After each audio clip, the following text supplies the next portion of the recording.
അഹല്യാബായ് ഹോൾക്കർ 18ാം നൂറ്റാണ്ടിലെ ഇതിഹാസമാണെന്ന bansuri Swaraj M P. ക്ഷേമരാജ്യ സ്ഥാപക റാണി അഹല്യാബായ് ഹോൾക്കറിന്റെ 3ാം ജന്മശതാബ്ദിയുടെ ഭാഗമായി തൃശൂരിൽ BJP സംഘടിപ്പിച്ച സംസ്ഥാന ശില്പശാല ഉദ്ഘാടനം ചെയ്ത് സംസാരിക്കുകയായിരുന്നു അവർ. സംസ്ഥാനത്തെ എല്ലാ സംഘടനാ ജില്ലകളിൽ നിന്നും തെരഞ്ഞെടുത്ത പ്രതിനിധികളാണ് ശില്പശാലയിൽ പങ്കെടുത്തത്.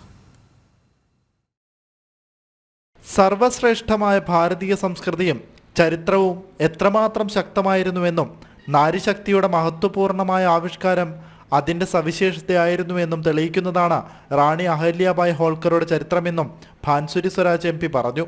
Today we are talking about Ahilyabai Holkar because she is the beacon of sovereignty, of feminism, of Indianness, of Bharatiyata, of simplicity, and above all of Indian Sanatan Sanskriti.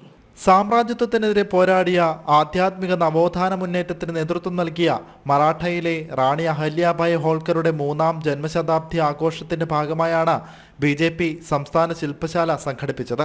മഹിളാ മോർച്ച സംസ്ഥാന അധ്യക്ഷ അഡ്വക്കേറ്റ് നിവേദിത സുബ്രഹ്മണ്യൻ അധ്യക്ഷത വഹിച്ചു.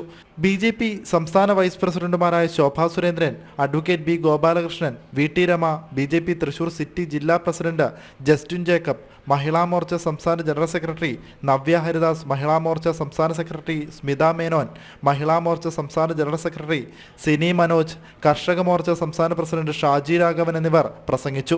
BJP സിറ്റി ജില്ലാ vice president doctor V Athira, city ജില്ലാ vice president Sudheesh Menothuparambil, ജില്ലാ vice president Purnima Suresh, ജില്ലാ treasurer Vijayan Meprath എന്നിവർ നേതൃത്വം നൽകി.